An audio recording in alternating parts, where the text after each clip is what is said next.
नमस्कार, आप देख रहे हैं वर्ल्ड न्यूज़। मैं हूं पंकज कुमार मिश्र। वेनेजुएला में दो बड़े भूकंपों के बाद तबाही, जापान के तट पर तेज झटके, लेकिन सुनामी का खतरा नहीं, और पाकिस्तान आर्मी चीफ आसिम मुनीर को निशाना बनाने की कथित साजिश पर बड़ा विवाद। आइए शुरू करते हैं वर्ल्ड न्यूज़। वेनेजुएला में बुधवार रात 39 सेकंड के भीतर दो जबरदस्त भूकंप आए, एक 7.2 और दूसरा 7.5 तीव्रता वाला। इसके बाद देश में इमरजेंसी घोषित कर दी गई है। कई इमारतें ढह गईं, छतें टूट गईं और लोग जान बचाने के लिए घरों से बाहर भागते नजर आए। अमेरिकी एजेंसी यूएसजीएस ने चेतावनी दी है कि मौतों और नुकसान का आंकड़ा बहुत बड़ा हो सकता है। शुरुआती आकलन के मुताबिक 1000 से 10,000 मौतों की आशंका जताई गई है, जबकि हालात और बिगड़ने के भी आसार नजर आ रहे हैं। वहां की सरकार ने बताया है कि अभी तक 164 लोगों की मृत्यु हो चुकी है। ध्यान देने वाली बात यह है कि यह भूकंप उस दिन आया जब वेनेजुएला में सार्वजनिक अवकाश था और बड़ी संख्या में लोग घरों में मौजूद थे। फिलहाल राहत और बचाव अभियान तेजी से चल रहा है।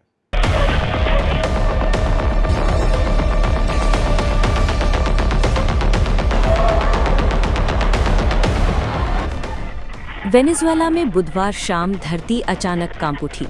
कुछ ही समय के अंदर आए लगातार दो शक्तिशाली भूकंपों ने लोगों के बीच डर का माहौल पैदा कर दिया। कई इलाकों में लोग घबराकर घरों और इमारतों से बाहर निकल आए। रिपोर्ट्स के मुताबिक पहला झटका करीब 7.1 तीव्रता का था, जिसके बाद एक और तेज भूकंपीय झटका महसूस किया गया। इन घटनाओं ने एक बार फिर दुनिया का ध्यान कैरिबियन क्षेत्र की भूगर्भीय गतिविधियों की तरफ खींच दिया है। अब सबसे बड़ा सवाल ये है कि आखिर वेनेजुएला में इतने तेज और लगातार दो भूकंप क्यों आए? इसका जवाब छिपा है धरती के अंदर मौजूद टेक्टोनिक प्लेटों की हलचल में। हमारी धरती ऊपर से भले ही स्थिर दिखाई देती है, लेकिन इसके अंदर लगातार हलचल चलती रहती है। पृथ्वी की ऊपरी परत कई बड़े चट्टानी प्लेटों में बटी हुई है, जिन्हें टेक्टोनिक प्लेट कहा जाता है। ये प्लेटें बहुत धीमी गति से लगातार खिसकती रहती हैं। वेनेजुएला ऐसी जगह पर मौजूद है जहां कैरिबियन प्लेट और साउथ अमेरिकन प्लेट एक दूसरे के संपर्क में आती हैं। इन दोनों प्लेटों के बीच लंबे समय से दबाव बनता रहता है। जब ये दबाव चट्टानों की सहने की क्षमता से ज्यादा बढ़ जाता है, तो धरती के अंदर मौजूद फॉल्ट लाइन अचानक टूट जाती है। इसी प्रक्रिया में जमा हुई ऊर्जा भूकंपीय तरंगों के रूप में बाहर निकलती है और हमें भूकंप महसूस होता है। लेकिन इस घटना में सबसे ज्यादा चर्चा लगातार आए दो बड़े भूकंपों की हो रही है। वैज्ञानिकों के मुताबिक कई बार बड़े भूकंप के बाद उसी क्षेत्र में दूसरा बड़ा झटका भी आ सकता है। इसे अर्थक्वेक डबलेट कहा जाता है। जब पहला बड़ा भूकंप आता है, तो वो आसपास की चट्टानों पर मौजूद तनाव को बदल देता है। इससे फॉल्ट सिस्टम के किसी दूसरे हिस्से में भी अचानक हलचल शुरू हो सकती है और दूसरा शक्तिशाली भूकंप पैदा हो सकता है। यानी पहला भूकंप सिर्फ एक अलग घटना नहीं होता, बल्कि धरती के अंदर चल रही पूरी प्रक्रिया का हिस्सा हो सकता है। भूकंप के बाद अब एक और खतरा आफ्टर शॉक्स का होता है। आफ्टर शॉक्स वे छोटे या मध्यम झटके होते हैं जो बड़े भूकंप के बाद कई घंटों, दिनों या कभी-कभी हफ्तों तक आते रहते हैं। ऐसा इसलिए होता है क्योंकि धरती के अंदर की चट्टानें नए संतुलन की स्थिति में आने की कोशिश करती हैं। वैज्ञानिकों का कहना है कि 7 से ज्यादा तीव्रता वाला भूकंप काफी शक्तिशाली माना जाता है। ऐसे भूकंप कमजोर इमारतों को नुकसान पहुंचा सकते हैं और बड़े क्षेत्र में असर डाल सकते हैं। हालांकि सिर्फ दो बड़े झटकों के आधार पर यह अनुमान नहीं लगाया जा सकता कि आने वाले समय में कोई और बड़ा भूकंप जरूर आएगा। वेनेजुएला और आसपास का कैरिबियन क्षेत्र पहले भी भूकंपीय गतिविधियों के लिए जाना जाता रहा है। इतिहास में इस इलाके में कई बड़े भूकंप दर्ज किए गए हैं। इसका कारण वही सक्रिय प्लेट सीमा है, जहां धरती के अंदर लगातार ऊर्जा जमा और रिलीज होती रहती है। ये घटना हमें याद दिलाती है कि धरती के अंदर चलने वाली प्रक्रियाएं कितनी शक्तिशाली हैं। इंसान ने विज्ञान में काफी तरक्की कर ली है, लेकिन आज भी भूकंप की सटीक भविष्यवाणी करना संभव नहीं है।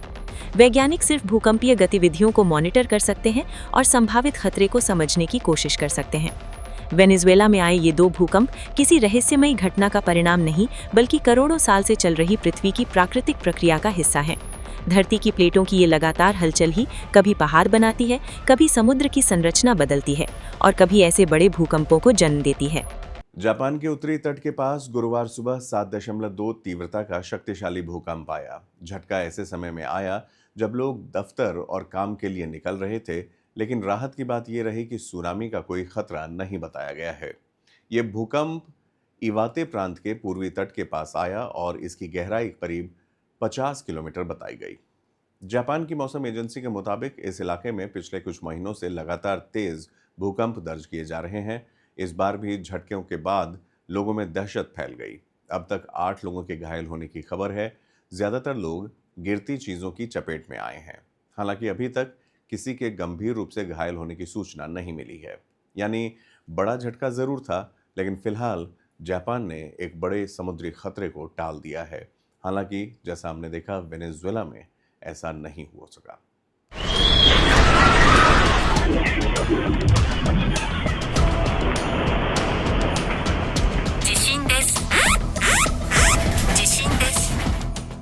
पहले वेनेजुएला, अब जापान। कुछ ही घंटों के भीतर धरती ने एक और बड़े देश को जोरदार झटका दिया है। जापान में 6.9 तीव्रता का शक्तिशाली भूकंप आया। झटके इतने तेज कि राजधानी टोक्यो तक महसूस किए गए। बुलेट ट्रेनों के पहिए थम गए। लोग घरों और दफ्तरों से बाहर निकल आए और पूरे देश की नजर सिर्फ एक सवाल पर टिक गई। क्या ये सिर्फ एक भूकंप था या किसी बड़े खतरे की दस्तक? क्या सुनामी का खतरा है? क्या और भी झटके आ सकते हैं? आखिर जापान में इस वक्त क्या हालात है? आइए जानते हैं।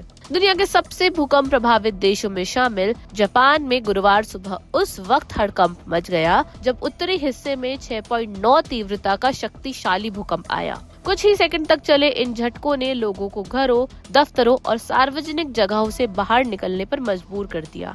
राजधानी टोक्यो तक धरती हिलने का एहसास हुआ और प्रशासन तुरंत अलर्ट मोड में आ गया।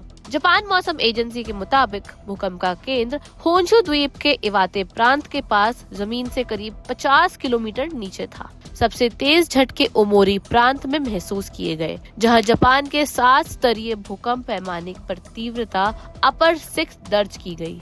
इस स्तर का झटका इतना तेज माना जाता है कि लोग बिना सहारे के खड़े नहीं रह पाते। भारी फर्नीचर गिर सकता है और इमारतों के अंदर सामान बिखर सकता है। भूकंप के तुरंत बाद एहतियात तौर पर जापान की high speed Shinkansen bullet train सेवाओं को अस्थायी रूप से रोक दिया गया। जापान में ऐसा कदम किसी भी संभावित दुर्घटना से बचने के लिए तुरंत उठाया जाता है, ताकि ट्रैक, पुल या सुरंगों की जांच की जा सके। ओमोरी के हाशिकामी शहर में रहने वाली एक महिला ने बताया कि झटके इतने तेज थे कि उनके घर की दीवार पर टंगा फोटो फ्रेम नीचे गिर गया। हालांकि राहत की बात ये रही कि परिवार पूरी तरह सुरक्षित है। वहीं सार्वजनिक प्रसारक NHK की तस्वीरों में होचिनोहे समेत कई शहरों में ट्रैफिक सामान्य दिखाई दिया और बिजली तथा ट्रैफिक सिग्नल भी सुचारू रूप से काम करते नजर आए। भूकंप के बाद सबसे बड़ा डर हमेशा सुनामी का होता है, लेकिन इस बार राहत की खबर ये रही कि जापान मौसम एजेंसी ने किसी भी तरह की सुनामी चेतावनी जारी नहीं की। इससे तटीय इलाकों में रहने वाले लोगों ने काफी राहत की सांस ली। उधर होकाइडो में स्थित तोमारी परमाणु संयंत्र की भी तत्काल जांच की गई। अधिकारियों के मुताबिक संयंत्र पूरी तरह सुरक्षित है और कहीं भी रेडिएशन में बढ़ोतरी या तकनीकी खराबी के संकेत नहीं मिले हैं। सरकारी प्रवक्ता ने जानकारी दी है कि फिलहाल किसी के हताहत होने या बड़े नुकसान की पुष्टि नहीं हुई है। हालांकि प्रशासन लगातार अलग अलग इलाकों से जानकारी जुटा रहा है और नुकसान का विस्तृत आकलन किया जा रहा है। इस बीच जापान के प्रधानमंत्री सानाए तकाएची ने सभी मंत्रालयों और सरकारी एजेंसियों को स्थानीय प्रशासन के साथ मिलकर राहत और निगरानी का काम तेज करने के निर्देश दिए हैं। उन्होंने लोगों से अपील की है कि वे अफवाहों से बचें, केवल आधिकारिक सूचनाओं पर भरोसा करें और दोबारा झटके महसूस हो तो तुरंत सुरक्षित स्थान पर चले जाएं। अब सवाल ये है कि जापान में बार बार इतने शक्तिशाली भूकंप क्यों आते हैं? दरअसल जापान प्रशांत महासागर के रिंग ऑफ फायर पर स्थित है। ये दुनिया का सबसे सक्रिय भूकंपीय क्षेत्र माना जाता है, जहाँ कई टेक्टोनिक प्लेटें लगातार एक दूसरे से टकराती रहती है। यही वजह है कि जापान में हर साल सैकड़ों भूकंप दर्ज किए जाते हैं। दुनिया में आने वाले कुल भूकंपों का करीब 18% इसी क्षेत्र में आता है। इसी जोखिम को देखते हुए जापान ने वर्षों से भूकंप रोधी इमारतें, एडवांस अर्ली वार्निंग सिस्टम और नियमित आपदा अभ्यास विकसित किए हैं। यही कारण है कि इतने शक्तिशाली झटकों के बावजूद बड़े पैमाने पर जान माल के नुकसान की घटनाएं अक्सर कम देखने को मिलती हैं। फिलहाल राहत की बात यह है कि न तो सुनामी का खतरा घोषित किया गया है और न ही किसी बड़े नुकसान की पुष्टि हुई है। लेकिन विशेषज्ञों ने चेतावनी दी है कि मुख्य भूकंप के बाद आफ्टर शॉक्स यानी दोबारा झटके आने की संभावना बनी रहती है। इसलिए लोगों को अगले कुछ घंटों और दिनों तक सतर्क रहने की सलाह दी गई है। अब सबकी नजर इस बात पर है कि क्या भूकंप सिर्फ एक बड़ा झटका साबित होगा के बाद और भी कंपन महसूस किए जाएंगे। पाकिस्तान के आर्मी चीफ आसिम मुनीर को कथित शांति वार्ता के दौरान निशाना बनाने की साजिश का दावा सामने आया है और इस दावे ने सोशल मीडिया से लेकर राजनीतिक हलकों तक हलचल बढ़ा दी है। एक ब्राजीलियाई पत्रकार ने आरोप लगाया कि स्विट्जरलैंड में हुई कथित बातचीत के दौरान मुनीर को टारगेट करने की योजना थी और इसमें इजराइल की खुफिया एजेंसी मोसाद का नाम भी जोड़ा गया। हालांकि पाकिस्तान ने इस पूरे दावे को पूरी तरह बेबुनियाद बताया है और इसे खारिज कर दिया है। फिलहाल इस कहानी की कोई स्वतंत्र पुष्टि सामने नहीं आई है, इसलिए इस वक्त इसे एक अनवेरिफाइड जियोपॉलिटिकल क्लेम के तौर पर ही देखा जा रहा है। लेकिन सवाल ये है कि क्या ये सिर्फ अफवाह है या फिर इसके पीछे कोई बड़ा राजनीतिक नैरेटिव खड़ा किया जा सकता है।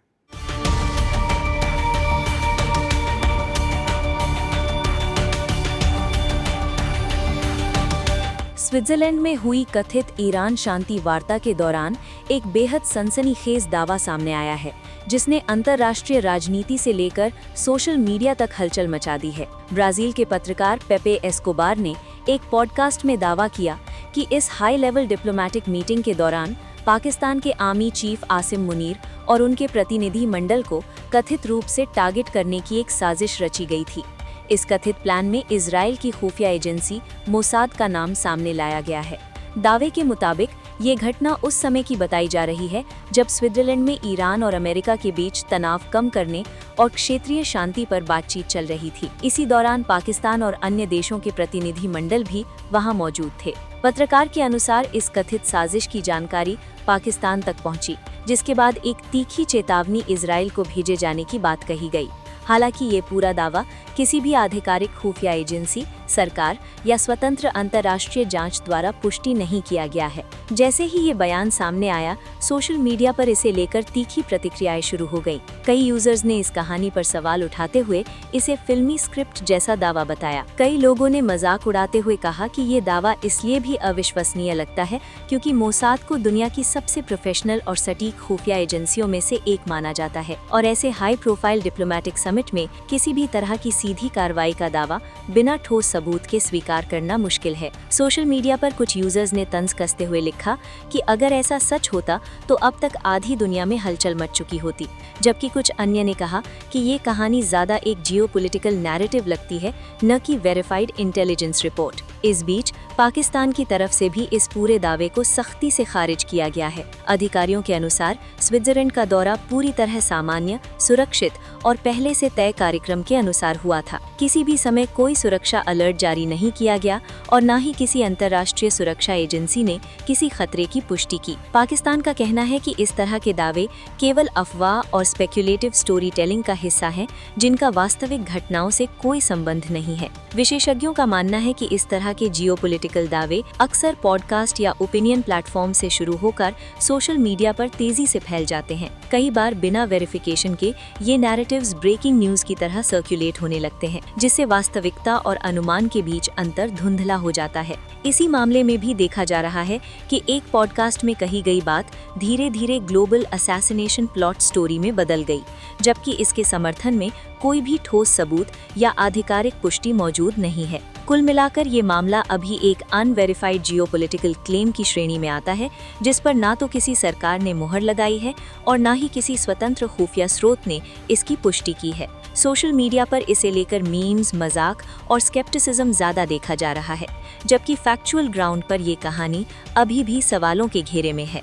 तो ये थी दुनिया की बड़ी खबरें। वेनेजुएला में भूकंप से भारी तबाही, जापान में तेज झटका लेकिन सुनामी का खतरा नहीं और पाकिस्तान आर्मी चीफ आसिम मुनीर को लेकर कथित साजिश का विवाद।